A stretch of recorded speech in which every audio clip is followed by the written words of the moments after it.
When they arrived at the university, students quickly gathered around them, taking videos and whispering about how beautiful they looked together. Many expressed their envy, calling Minsu lucky for marrying one of the richest and most attractive men in Korea. Sunjin held her hand and looked at her, telling her he would see her later at home. Minsu blushed, smiling shyly.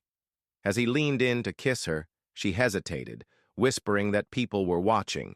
Sunjin, unfazed, pulled her closer and reminded her that they were married. He didn't care what others thought. He kissed her before walking away, leaving Minsu standing there, flustered as everyone's eyes remained on her. Feeling overwhelmed, she quickly walked away. That same morning, Woobin lay asleep in his bed, ignoring the calls that kept coming through. He knew it was probably his mother or someone from work, but he just wanted to be left alone.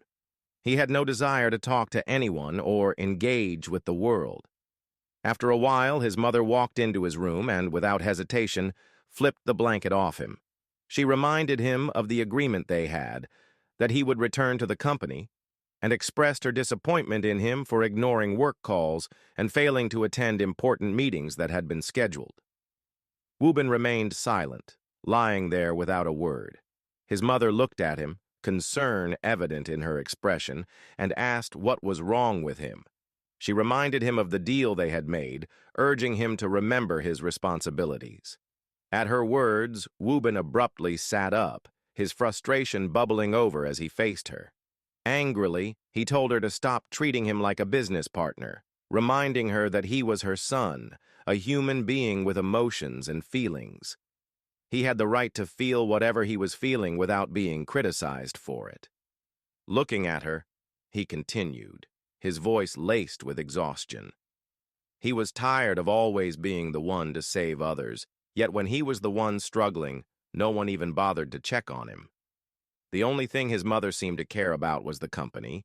She hadn't even asked why he was still in bed at that hour or whether he was okay. His mother stood there, taken aback by his words. Guilt washed over her as she reached for his hands, gently holding them.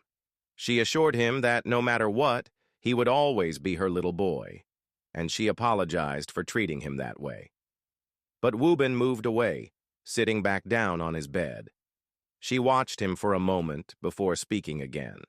She acknowledged that he had a big heart and that he always went to war for the people he loved, but she reminded him that it was okay to choose himself sometimes. If he continued putting others before himself, he would end up watching everything be taken from him, trampled on by people who assumed he was a tough guy who could always figure things out on his own. Sitting beside him, she told him that she understood how much Sunjin meant to him, that he was more than just a friend, that they considered each other brothers. From a young age, she had watched him sacrifice so much for Sunjin.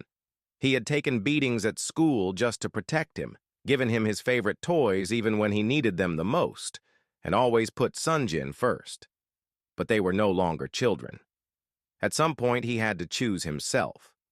She reminded him that because he loved Sunjin so much, he had even stood by and watched him marry the woman he loved. And then she asked him the question that hung heavily in the air. How long was he going to keep sacrificing his happiness for others? Woobin sat there, listening in silence. His mother stood up, telling him to think about what she had said.